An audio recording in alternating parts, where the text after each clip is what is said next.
भगवान श्री हरि विष्णु जी देवी लक्ष्मी जी को बताते हैं निर्वस्त्र स्नान करने वालों के साथ क्या होता है।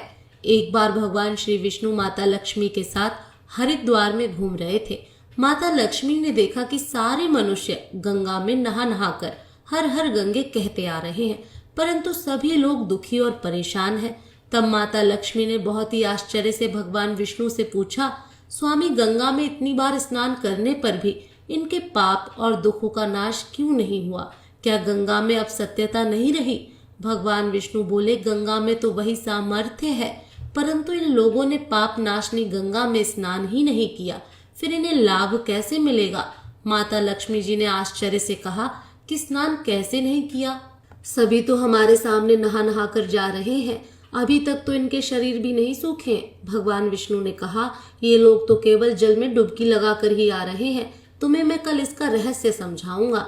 दूसरे दिन बहुत ही जोर से बारिश होने लगी, सारी गलियां कीचड़ से भर गई। एक चौड़े रास्ते में एक बड़ा सा गड्ढा था, चारों ओर कीचड़ भरा हुआ था और भगवान विष्णु ने लीला रची। वे स्वयं एक बूढ़े आदमी का रूप धारण करके उस गड्ढे में जा गिरे। लक्ष्मी जी को उन्होंने समझाकर पास में बैठा दिया कि देखो, तुम लोगों को सुना सुना कर यूं पुकारती रहो कि मेरे बूढ़े पति अचानक गड्ढे में गिर पड़े हैं, कोई पुण्य आत्मा इनको बाहर निकाल कर इनके प्राण बचाए और हम असहाय दंपति की सहायता करें। और भगवान विष्णु ने ये भी समझा दिया कि जब कोई व्यक्ति गड्ढे में से मुझे बाहर निकालने को तैयार हो, तब इतना और कह देना कि मेरे पति सर्वथा निष्पाप हैं, इन्हें वही व्यक्ति छुए जो खुद भी निष्पाप हो। यदि आप निष्पाप हैं तो उनके हाथ लगाएं, नहीं तो उनको हाथ लगाते ही आप स्वयं भस्म हो जाएंगे।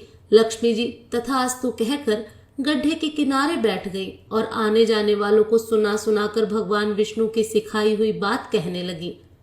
गंगा में नहाकर लोगों के झुंड आ रहे हैं और सुंदर युवती को यूं बैठी देखकर कुछ लोगों के मन में पाप आया और कुछ लोगों को धर्म का भय हुआ और कुछ लोग कानून से डरे और कुछ लोगों ने तो लक्ष्मी जी को यह भी कह दिया कि मरने दे इस बुढ़े को, क्यों इसके लिए रोती है। और कुछ दयालु और चरित्रवान पुरुषों ने उस युवती के पति को बाहर निकालना चाहा, परंतु लक्ष्मी जी के वचन सुनकर वे भी रुक गए।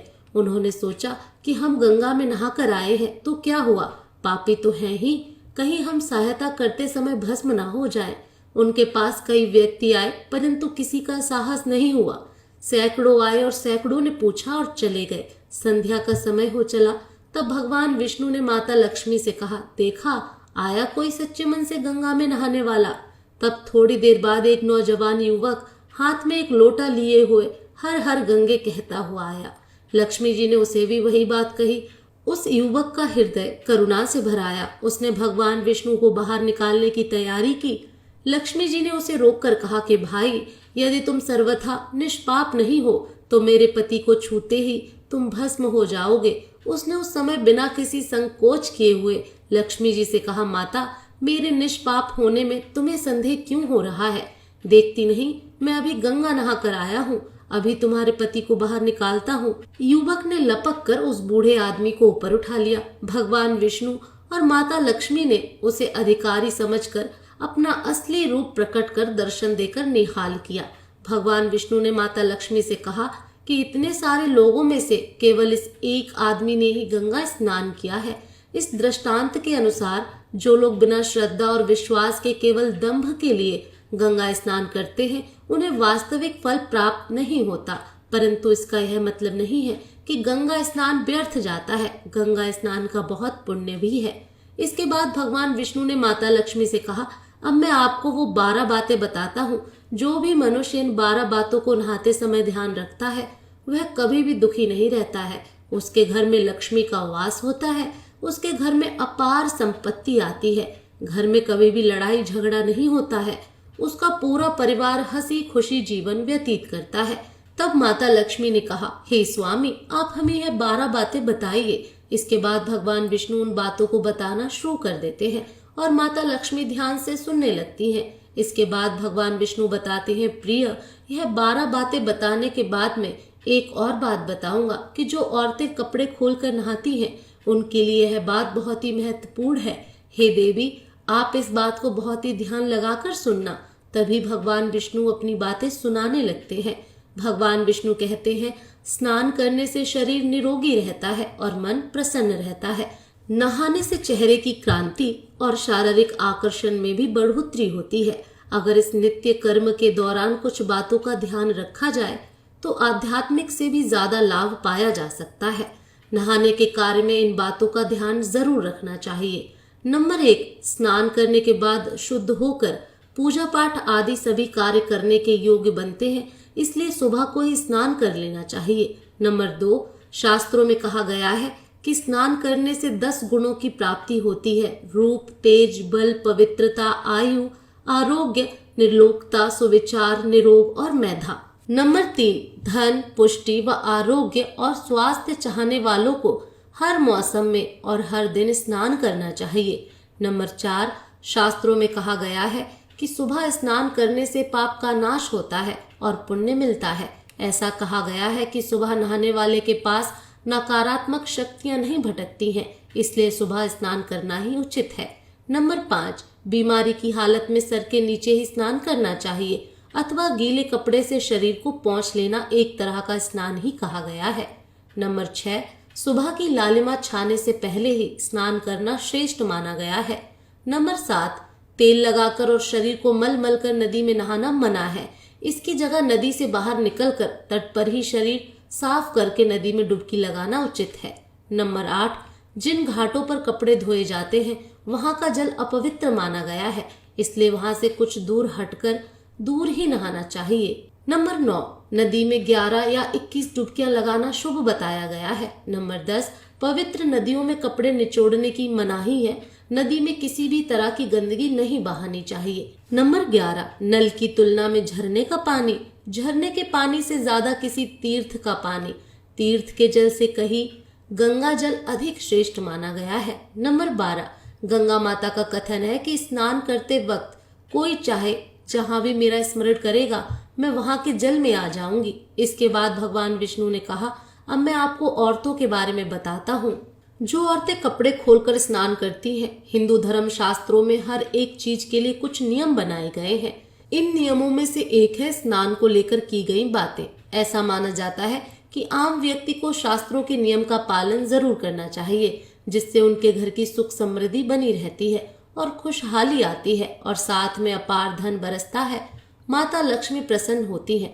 दरअसल हमारे शास्त्रों में ऐसी कई बातें लिखी गई हैं जिनका हम सदियों से पालन करते चले आ रहे हैं, लेकिन उसके कारणों के बारे में हमें अभी भी पूरी जानकारी नहीं है। ऐसे ही नियमों में से एक है निर्वस्त्र स्नान करना। आपने अक्सर घर के बड़ों को ऐसा कहते सुना होगा, कभी भी बिना कपड़ों के यानी कि निर्वस्त्र स्नान नहीं करना चाहिए। अगर हम पौराणिक कथाओं की बात करें तो निर्वस्त्र स्नान की मनाही का एक सबसे बड़ा कारण भगवान श्री कृष्ण के समय से जुड़ा हुआ है। पौराणिक कथाओं के अनुसार एक बार जब गोपियां सरोवर में स्नान कर रही थी और वे निर्वस्त्र थीं, उस समय बाल कृष्ण ने गोपियों के सभी वस्त्र छुपा लिए। उस समय जब भगवान श्री कृष्ण ने उनके वस्त्र छुपा लिए तब गोपियों ने अपने वस्त्र वापस लेने की प्रार्थना की। तब भगवान श्री कृष्ण ने उन्हें समझाया कि कहीं भी बिना वस्त्र धारण किए स्नान नहीं करना चाहिए, इससे जल के देवता वरुण का अपमान होता है, इसलिए आपको निर्वस्त्र होकर स्नान करने की मनाही की जाती है। अगर आप नहाते समय यह सोचते हैं कि बंद कमरे में आपको कोई नहीं देख रहा है तो ऐसा गलत है, क्योंकि ईश्वर आपको हर जगह पर देखते हैं। और यदि आप निर्वस्त्र होकर स्नान कर रहे हैं तो यह मुख्य रूप से जल के देवता वरुण का अपमान करने जैसा होता है। निर्वस्त्र स्नान से आपको पाप लगता है और आर्थिक एवं शारीरिक नुकसान पहुंच सकता है। यदि आप निर्वस्त्र स्नान करते हैं तो आपके शरीर पर नकारात्मक ऊर्जा प्रवेश करती है और आपकी मानसिकता भी नकारात्मक हो सकती है। इसलिए हमेशा आपको यही सलाह दी जाती है कि आप नहाते समय कोई एक कपड़ा जरूर धारण करें, लेकिन बिना कपड़ों के स्नान नहीं करें, तभी आपके लिए बेहतर होगा। निर्वस्त्र स्नान से शरीर की सकारात्मक ऊर्जा शरीर से बाहर निकल सकती है और इसका प्रभाव आपके शरीर के साथ आपके मन और मस्तिष्क पर भी होता है। गरुड़ पुराण के अनुसार जब आप स्नान करते हैं तब आपके पितृ यानी मृत पूर्वज आपके आसपास मौजूद होते हैं। यदि आप निर्वस्त्र स्नान करते हैं तो आपको पितृ दोष लग सकता है। ऐसे स्नान करने से आपके पितरों को तृप्ति नहीं मिलती है और यह घर में पितृ दोष का कारण बन सकता है। और ये वस्त्रों से गिरने वाले जल को ग्रहण करते हैं, जिनसे उनकी तृप्ति होती है। निर्वस्त्र स्नान करने से पितृ अतिरिक्त नाराज होते हैं, जिससे व्यक्ति का तेज, बल, धन और सुख नष्ट होता है। इसलिए कभी भी निर्वस्त्र होकर स्नान नहीं करना चाहिए। पुराणों के अनुसार नहाने वाला पानी पूर्वजों के हिस्से में, इसे पितरों के समक्ष बिना कपड़ों से नहाना माना जाता है। शास्त्रों में ऐसी मान्यता है कि यदि कोई निर्वस्त्र स्नान करता है तो माता लक्ष्मी उससे रूठ सकती हैं। इससे आपकी कुंडली में धन हानि के योग बन सकते हैं और आपकी आर्थिक स्थिति खराब हो सकती है। इसी कारण से आपको निर्वस्त्र स्नान न करने की सलाह दी जाती है और शास्त्रों में भी इस बात की मनाही है। वीडियो अगर पसंद आया हो तो वीडियो को लाइक और हमारे चैनल को सब्सक्राइब करें। ओम नमो भगवते वासुदेवाय नमः। धन्यवाद।